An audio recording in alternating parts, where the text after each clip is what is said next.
Hello guys, welcome to the channel. और आज हम प्रैक्टिस करेंगे जीआईसी प्रवक्ता परीक्षा 2017 के प्रश्न। ये प्रश्न दोनों फॉर्मेट में दिए हुए हैं, इंग्लिश मीडियम और हिंदी मीडियम में, तो दोनों ही प्रकार के स्टूडेंट्स के लिए ये फ़ायदेमंद होंगे। चलिए हम इसे सॉल्व करते हैं। सबसे पहला क्वेश्चन आपकी स्क्रीन पे, indifference curve is related to. तो जो लोग माइक्रो इकोनॉमिक्स के थोड़े भी ज्ञाता हैं वो देखते ही समझ गए होंगे कि ये indifference curve is related to ordinal approach.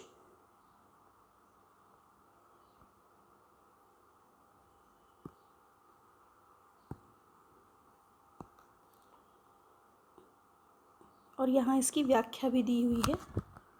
Indifference curve का शेप ऐसे होता है और ऑर्डिनल अप्रोच हमारा न्यू अप्रोच है जो कि इंडिफरेंस कर्व हिक्स और एलन के द्वारा दिया गया है।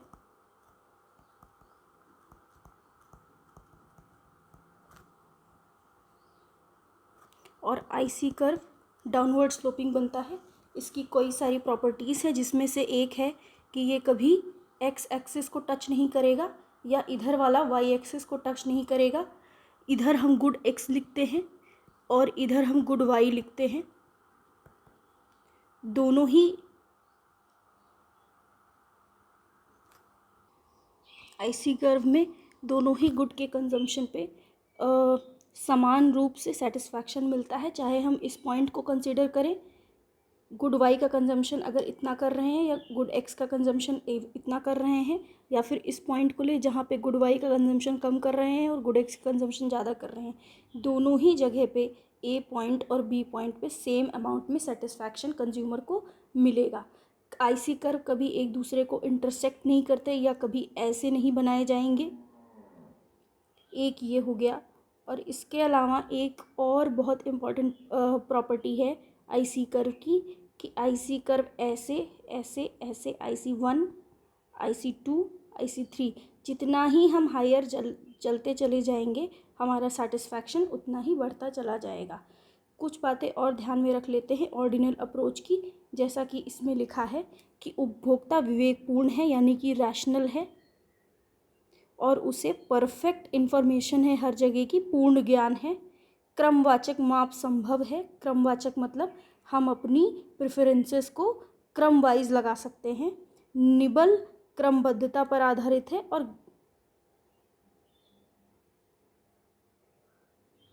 हाँ, घटती प्रतिस्थापन की सीमांत दर पर आधारित है। मतलब मार्जिनल रेट ऑफ सेटिस्फैक्शन जो है वो डिक्लाइन करेगा जैसे जैसे हम आईसी कर्व में नीचे चलते चले जाएंगे, यानी कि एमआरएस हमारा ऊपर से नीचे की ओर डिक्लाइन करेगा। और जो ये कर्व है ये डाउनवर्ड स्लोपिंग है फ्रॉम लेफ़्ट टू राइट और ये always convex to the origin है। चलते हैं हम नेक्स्ट क्वेश्चन पे। In case of inferior goods question है हमारा। In case of inferior goods सबसे पहला option, both income effect and substitution effect are negative. Substitution effect is positive but income effect is negative. Substitution effect is negative, both income effect and substitution effect are positive. ये तो बिल्कुल नहीं होगा, ये भी नहीं होगा। और अब देखना है इनमें से मोस्ट लाइकली यही होगा। चलिए आगे बढ़ते हैं। जी हाँ, income effect is negative inferior goods का मतलब ये कहना चाहता है कि जैसे जैसे हमारी इनकम बढ़ेगी वैसे वैसे हम इन पदार्थों का या फिर इन्फीरियर गुड का प्रयोग कम करते जाएंगे। बढ़ते हैं हम नेक्स्ट क्वेश्चन।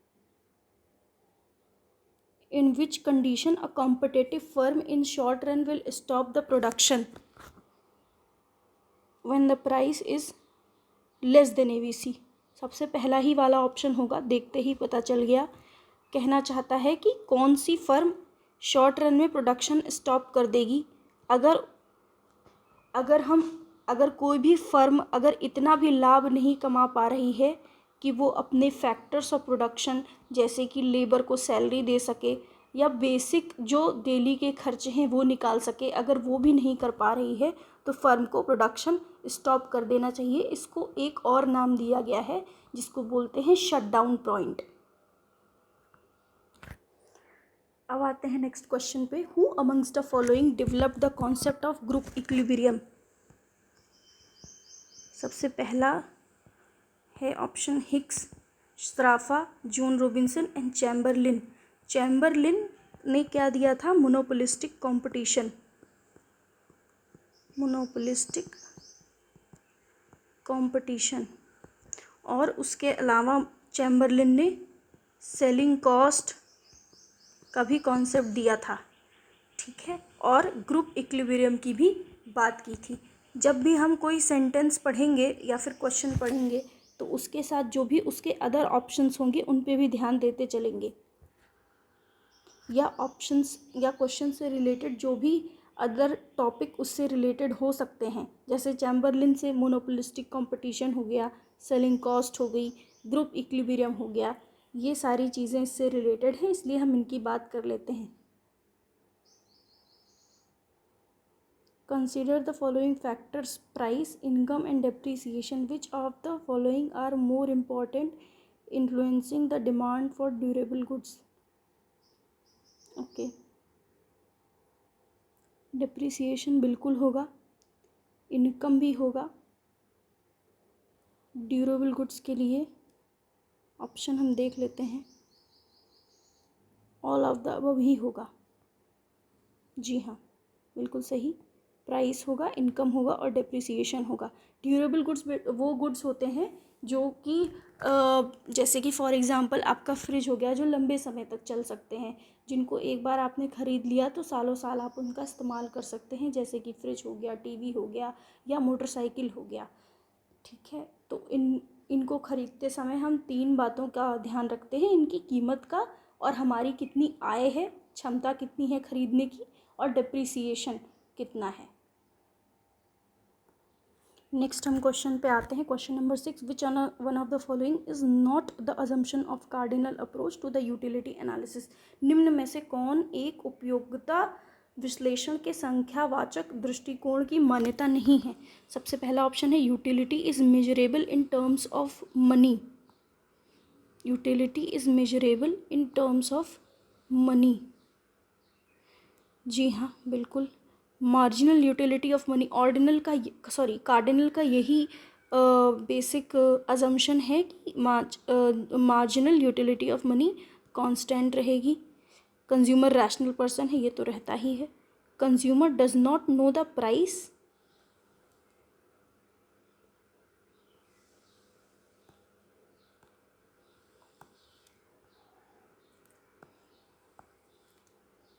ये नहीं। जी हाँ, बिल्कुल।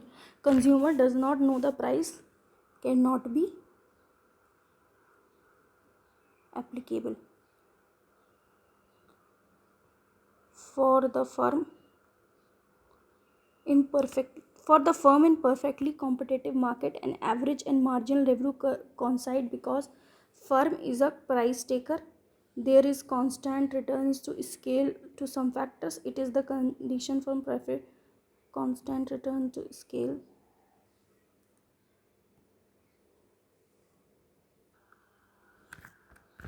For a perfectly competitive market, the average and marginal revenue curve coincide because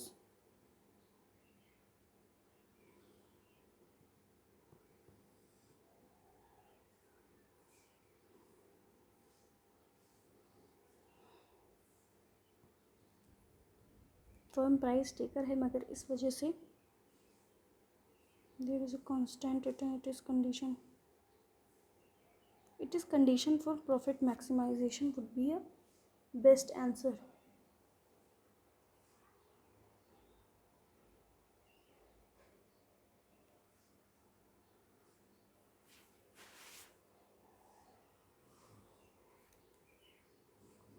एक पूर्ण प्रतियोगिता फर्म के लिए औसत और सीमांत आय वक्र समान और आधार अक्ष के समांतर होते हैं, क्योंकि कीमतें उद्योग द्वारा निर्धारित होती हैं और फर्में कीमत ग्रहण करने वाली होती हैं। जी हाँ, मैंने यही तो लगाया था, पता नहीं क्यों, लेकिन इसके एक्सप्लेनेशन में क्वेश्चन आंसर दिया हुआ है, पर इसके एक्सप्लेनेशन में आंसर ए दिया हुआ है, और मेरे अकॉर्डिंग भी आंसर ए ही होगा। तो प्रोबेबली इसका आंसर, भले ही इसमें डी दिया हुआ है पर इसको हम काट के ए कर लेंगे, और जो मैंने पहले लगाया था कि firm is a price taker, यही आंसर सही होगा। विच one of the following curve is not U shaped?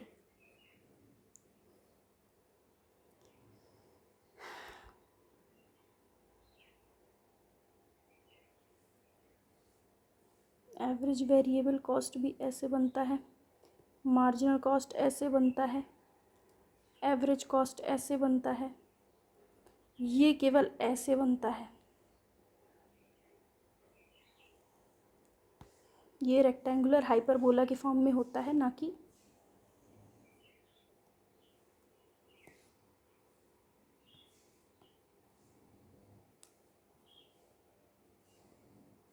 ये कौन सा फॉर्म होता है? Rectangular hyperbola. नेक्स्ट आते हैं हम, which one of the following is not a individuality mentioned in Rosenstein डुरान? रोजेस्टीन डुरान की कौन सी थ्योरी है, पहले तो ये देखेंगे। बिग पुश की बात कर रहा है, डिमांड इनविजिबिलिटी की बात करता है, सेविंग इंडिविजिबिलिटी की बात करता है, प्रोडक्शन फंक्शन इंडिविजिबिलिटी की बात करता है, लेकिन कहीं भी इन्वेस्टमेंट इंडिविजिबिलिटी की बात नहीं करता है। तो यानी कि यहाँ आंसर हमारा होगा डी। अब हम आते हैं नेक्स्ट क्वेश्चन पे। In the long period in which of the following market conditions a firm will not have access capacity in production? देखिए, एक्सेस कैपेसिटी का जो कॉन्सेप्ट है वो बेसिकली तो दिया गया है मोनोपोलिस्टिक कंपटीशन में, लेकिन इसको हम रिलेट करते हैं मोस्टली इम्परफेक्ट कंपटीशन से। ठीक है, इम्परफेक्ट कंपटीशन में जो ये मोनोपोलिस्टिक, मोनोपोली, इम्परफेक्ट कंपटीशन, ये तीनों फॉर्म आ जाएंगे।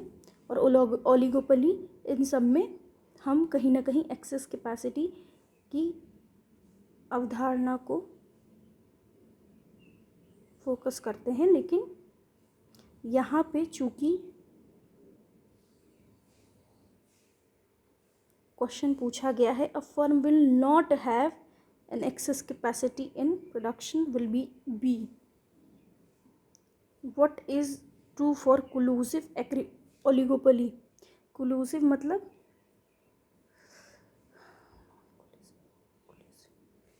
no agreements, each seller is tactic agreements are made। कोलूसिव का मतलब होता है एग्रीमेंट तो करेंगे, नो एग्रीमेंट का सवाल ही नहीं उठता। ईच सेलर प्राइस टेकर होगा, ये भी नहीं। एग्रीमेंट तो होगा, टैक्टिक एग्रीमेंट होगा। जी हाँ। प्रॉफिट ऑफ मोनोपोलिस्ट कब मैक्सिमम होगा? जब मार्जिनल कॉस्ट मार्जिनल रेवेन्यू के बराबर हो जाएगी, तब होगा। इसमें कुछ समझाने का बात ही नहीं है, तो बेसिक है, फर्स्ट ईयर से पढ़ते आ रहे हैं आप लोग। Who among the following emphasize role of time in marketing? Role of time, Marshall, very easy। Diamond water paradox utility से रिलेटेड है, दिया किसने है? एडम स्मिथ ने। किसने दिया है? एडम स्मिथ ने। ठीक है, इसको याद रखिएगा। Under what conditions demand curve is likely to witness a positive slope? मतलब ये कि डिमांड कर्व का जो यूजुअल स्लोप होता है वो निगेटिवली स्लोपिंग होता है, निगेटिवली स्लोपिंग। बट ये कह रहा है कहाँ ऐसा होगा? जब डिमांड कर्व पॉजिटिव होगा, यानी कि प्राइस और क्वांटिटी डिमांडेड का जो रिलेशनशिप है वो नेगेटिव की जगह पॉजिटिव हो जाएगा। कब ऐसा होगा? गिफिन पैराडॉक्स में, स्पेकुलेशन में और वॉर में। क्या वॉर के समय ऐसा होगा? गिफिन पैराडॉक्स, देखिए गिफिन में तो बिल्कुल होगा, मोस्ट लाइकली बी ही होगा। नहीं, इसमें डी दिया हुआ है। जी हाँ, तो इसमें वॉर, गिफिन गुड्स और स्पेकुलेशन, तीनों में ही पॉजिटिव स्लोप हम विटनेस करेंगे। नेक्स्ट क्वेश्चन है, price discrimination is possible under the following conditions? Price discrimination basically किस में होता है? सबसे पहले तो जैसे ही प्राइस डिस्क्रिमिनेशन का नाम आए मोनोपोली याद कर लीजिए, ठीक है। और एक और बात ध्यान रख लीजिए कि डिमांड जिस भी मार्केट में इनइलास्टिक होगी या लेस इलास्टिक होगी, वहाँ पे प्राइस डिस्क्रिमिनेशन पॉसिबल होगा। कहाँ कहाँ पॉसिबल होगा? जहाँ मार्केट इम्परफेक्शंस होंगे, बिल्कुल सही, मोनोपोली एक मार्केट इम्परफेक्शन का ही एग्जाम्पल है। एग्रीमेंट बिटवीन राइवल सेलर्स, जी हाँ बिल्कुल, अगर दो सेलर मिल के एक एग्रीमेंट बना लें कि जो भी कंज्यूमर आएगा उसके साथ उसका शोषण करना है, तो प्राइस डिस्क्रिमिनेशन बिल्कुल पॉसिबल है। तो दूसरा भी सही हो गया। अगर बायर्स के अंदर एक तरीके का अज्ञान है या वो किसी तरीके से प्राइस के बारे में, परफेक्ट प्राइस के बारे में नहीं जानते हैं कि एक्चुअल में ये कितने प्राइस में बिकना चाहिए, तो भी वहाँ पे प्राइस डिस्क्रिमिनेशन पॉसिबल है। When there is no product, no no no, ये तो नहीं होगा, जी हाँ। तो लेट्स सी, तो नेक्स्ट पेज पे है।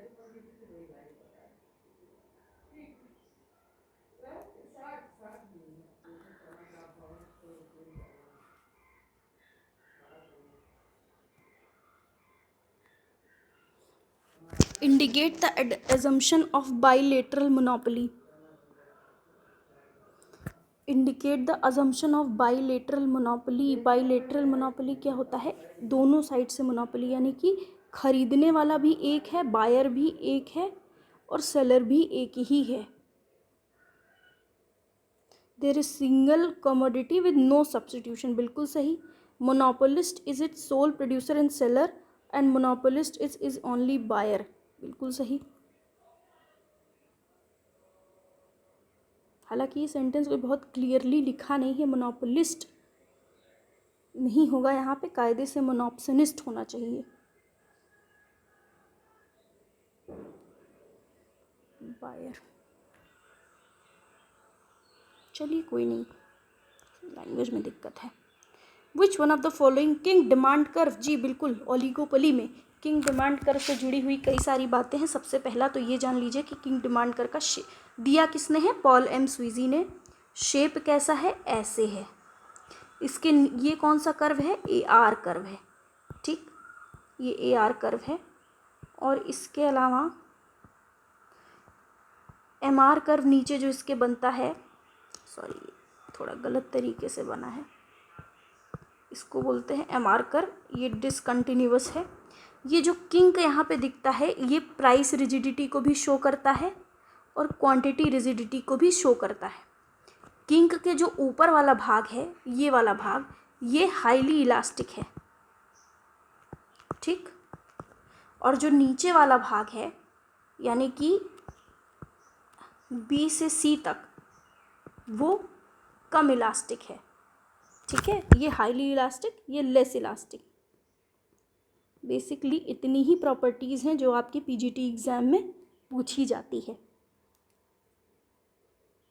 और किस मार्केट से रिलेटेड है? ये तो ओलिगोपोली आपको पता ही है। विकुंचित मांग वक्र का प्रतिपादन सर्वप्रथम पॉल एम स्वीजी ने किया था। यह अल्पाधिकार बाजार की प्रमुख विशेषता है। विकुंचित मांग वक्र यानी किंग डिमांड कर्व का ऊपर का ढाल अधिक लोचदार होता है और नीचे का ढाल अधिक बेलोचदार होता है। जी हाँ, जैसे कि मैंने आपको बताया, शेप ऐसे रहता है। ये वाला पार्ट कैसे होगा? इलास्टिक होगा, ये लेस इलास्टिक होगा।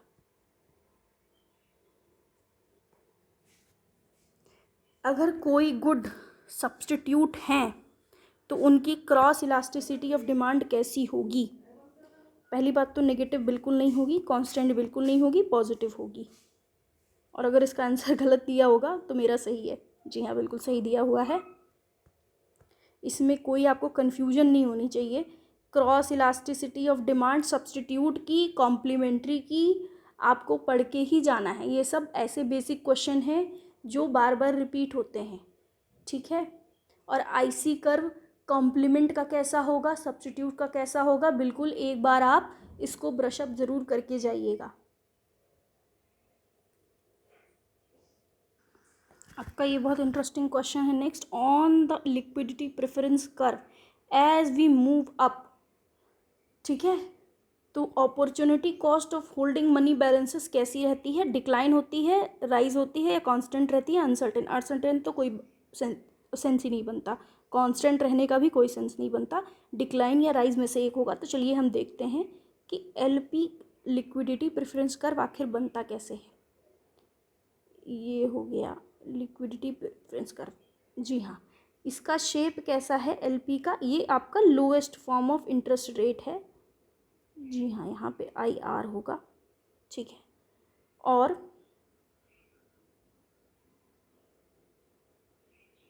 तो ये कह रहा है कि जैसे जैसे हम कर्व में ऊपर बढ़ते जाएंगे, हमारी मनी होल्डिंग की जो अपॉर्चुनिटी कॉस्ट है वो कैसे होती जाएगी? बढ़ती चली जाएगी। जी हाँ, राइज होगी। और एलपी का शेप क्या होगा? एलपी का शेप होगा infinitely elastic, UP PGT infinitely elastic. जी हाँ, या फिर इसको परफेक्टली इलास्टिक भी बोल सकते हैं। यूपी पीजीटी 2021 में ये क्वेश्चन आया था कि लिक्विडिटी प्रेफरेंस कर, पहली बात तो इसका शेप क्या है, दूसरी बात ये किसने दिया है? कीन्स ने दिया है। ये यहाँ पे कौन सी सिचुएशन आती है लिक्विडिटी प्रेफरेंस पे कर्व पे? लिक्विडिटी ट्रैप की सिचुएशन, लिक्विडिटी ट्रैप की सिचुएशन, ठीक है। लिक्विडिटी ट्रैप भी आप पढ़ के जाइएगा। नेक्स्ट आते हैं, for the linear consumption function which of the following is true. देखते ही पता चल रहा है APC is equal to MPC. जी हाँ,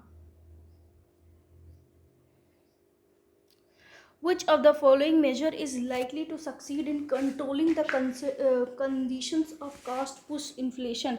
cost push inflation ये होता है कि जब हमारी cost of production बढ़ जाती है तब हमारा cost push inflation होता है। reducing the direct tax rate, lowering the bank rate, raising the CRR and none of the above। तो यानी अल्टीमेट एम यहाँ पे क्या है? कॉस्ट पुश इन्फ्लेशन को घटाना मतलब कॉस्ट ऑफ प्रोडक्शन को कम करना। डायरेक्ट टैक्स रेट से कोई फ़र्क पड़ेगा ही नहीं, क्योंकि ये डिमांड साइड की बात करता है, ना कि कॉस्ट सप्लाई साइड की। रेजिंग सीआरआर से भी कोई फ़र्क नहीं पड़ेगा, क्योंकि इससे कैश रिजर्व रेशियो अगर बैंक में बढ़ जाएगा तो बैंक क्रेडिट कैसे देगा।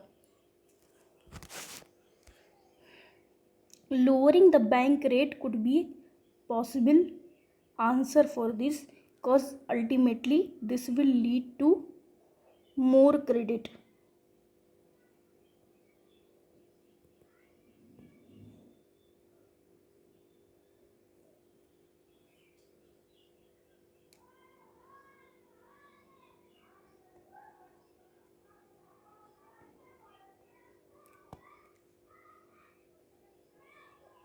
लागत जन्य मुद्रास्फीति वस्तुओं की लागत में होने वाली वृद्धि के परिणाम स्वरूप कीमतों में जब वृद्धि होती है तो उसे लागत जन्य स्फीति कहते हैं। लागत जन्य स्फीति को दूर करने के लिए आवश्यक है कि बैंक दरों में, जिससे उत्पादन लागत में कमी आ जाए। कीन्स का consumption function concept of income, कौन सा कॉन्सेप्ट ऑफ इनकम यूज़ किया गया है कीन्स के इनकम के कॉन्सेप्ट में? मोस्ट लाइकली इट इज़ इधर करंट और रिलेटिव। Its current. ओके, ये मुझे भी थोड़ा कन्फ्यूजन है और नहीं आता है, एक बार मैं इसे पढ़ लेती हूँ फिर आपको बताती हूँ। जी हाँ, मुझे याद आ गया, मैं कीन्स की थ्योरी इसे समझ रही थी, लेकिन एक्चुअली ये तो कंजम्पशन फंक्शन है। जी हाँ, 4 थ्योरीज कंजम्पशन से रिलेटेड हैं, एक कीन्स की, फिर उसके बाद आपका रिलेटिव है, और दूसरा आपका मोदिग्लियानी की लाइफ साइकिल हाइपोथेसिस है, फिर फ्रीडमैन की आपकी परमानेंट इनकम हाइपोथेसिस है। तो ना ही हम यहाँ रिलेटिव इनकम की बात कर रहे हैं, क्योंकि ये तो ड्यूसेनबेरी ने दिया था, वो भी बात हम यहाँ नहीं कर रहे हैं। पास्ट करंट इनकम की भी बात यहाँ नहीं करेंगे, रियल इनकम की भी बात नहीं करेंगे, यहाँ हम केवल करंट इनकम की बात करेंगे, जो कि कहता है कीन्स कहते हैं कि कंजम्पशन हमारी सिर्फ रियल इनकम पे, जो अभी रियल नहीं, जो हमारी करंट इनकम है, जो आज की इनकम है, सिर्फ उस पे ही डिपेंड करती है। और उसके बाद वाले जो इकोनॉमिस्ट आए थे कि जैसे कि रिलेटिव इनकम हाइपोथेसिस, उन्होंने ये बोला कि जो जैसे कि ड्यूसनबेरी ने ये बोला था कि जो भी हमारा कंजम्पशन है, करंट कंजम्पशन है, वो हमारे पड़ोसियों के कंजम्पशन को देख करके डिपेंड करता है, ना कि ना कि हमारी इनकम को। यानी कि अगर हम किसी ऐसे पड़ोसियों के साथ रहते हैं जो ज़्यादा पैसा खर्च करते हैं, तो अमूमन हमारा भी पैसा ज़्यादा खर्च होगा और हम भी उनके लेवल ऑफ इनकम को, उनके लेवल ऑफ स्टैंडर्ड को अचीव करने का प्रयास करेंगे। ठीक है। और इसी के साथ साथ जुड़ा हुआ एक रैटचेट इफेक्ट का कॉन्सेप्ट है, जो कि कहता है कि अगर एक बार कंजम्पशन लेवल हमारी आय की तुलना में ज़्यादा हो गया और अगर फिर बाद में हमारी आय कम हुई, तो वो कंजम्पशन वापस कम नहीं होता है, यानी कि कंजम्पशन हमारा इरिवर्सिबल रहता है। नेक्स्ट आते हैं हम नेक्स्ट क्वेश्चन पे। Question number 26, consider the following says law of market, flexible real wages and saving is a function of interest. Okay, Keynes किन बातों से एग्री करते हैं? सेज लॉ ऑफ मार्केट से तो बिल्कुल नहीं, क्योंकि वो क्लासिकल का कॉन्सेप्ट है।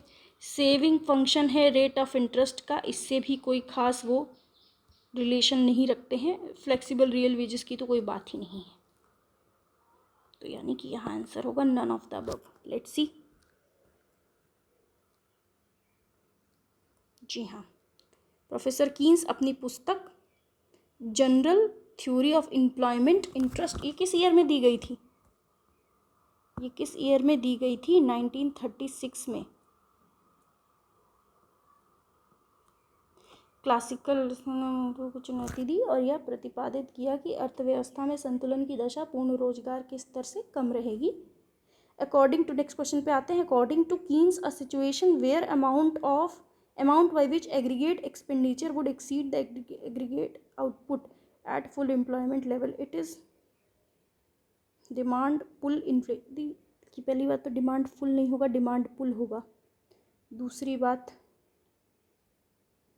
Aggregate expenditure would exceed aggregate output,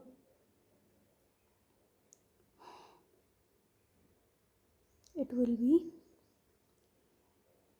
inflation gap. हमारा एक्सपेंडिचर आउटपुट से ज़्यादा है, यानी कि कंजम्पशन आउटपुट से ज़्यादा है, इन्फ्लेशनरी गैप आ जाएगा। Multiplier accelerator interaction principle trade cycle, Hicks. Very easy, इससे इजी कोई क्वेश्चन नहीं हो सकता। अगर ये आपने गलत किया तो ये सब लो हैंगिंग फ्रूट्स हैं, आपको देखते ही याद आ जाने चाहिए। ये सब टिप्स पे होने चाहिए आपके। नेक्स्ट आते हैं says law of market. Next है सेज लॉ ऑफ मार्केट क्या एज्यूम करता है? लेजिस फेरे। देखिए, सेज लॉ ऑफ मार्केट किस टाइम पीरियड का है? क्लासिकल का। तो क्लासिकल के जितने भी एजम्पशंस हैं वो आपको रट के जाने हैं। क्या है क्लासिकल के एजम्पशन? ठीक है, आइडियलिस्टिक बातें करते हैं क्लासिकल वाले। कहते हैं परफेक्ट कंपटीशन होगा, सारे रिसोर्सेज फुली एम्प्लॉयड होंगे, लेजिस फेरे होगा यानी कि गवर्नमेंट का कोई रोल नहीं होगा। तो ये तीनों he says law of market assume करता है। ठीक है,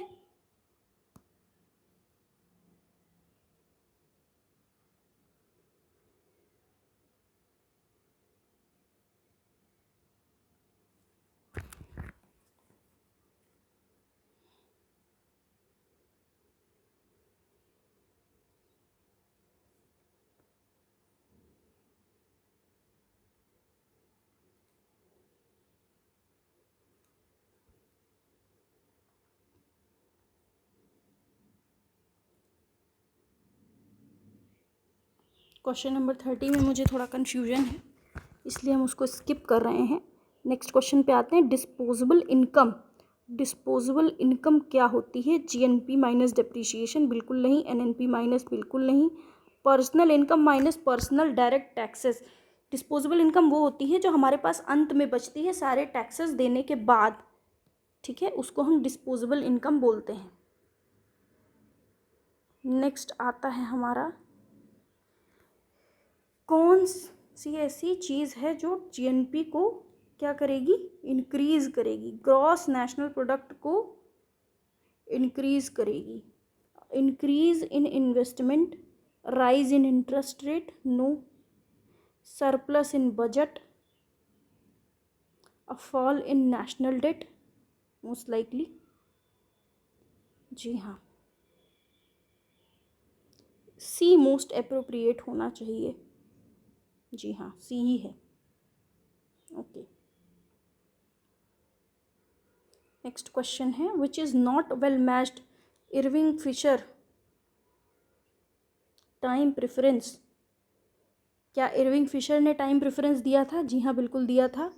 पोर्टफोलियो, बिल्कुल। Tobin, very good. और क्लार्क ने एक्सेलरेशन की बात की थी। प्रोपोर्शनल कंजम्पशन फंक्शन की बात तो नहीं की थी जेएम कीन्स ने। सी। जी हाँ, नेक्स्ट क्वेश्चन आपका आता है आपकी स्क्रीन पे, आता है आपकी स्क्रीन पे। MPC is 0.5। ये क्वेश्चन आपको ऐसे याद होना चाहिए, इसका देख के ही तुरंत आपको बता दें। 1 माइनस 0.5, 1 अपॉन इसका फॉर्मूला होता है MPC, ठीक है। तो ये हो जाएगा 0.5, यहाँ से ये हो गया 2। जी हाँ, अगर इसी तरह दूसरा इसका फॉर्मूला है MPS, 1 अपॉन MPS, ठीक है। क्यों ऐसा यहाँ पे MPC plus MPS is equal to 1 होता है? इसलिए according to Keynes which one of the following helps in determination of level of employment.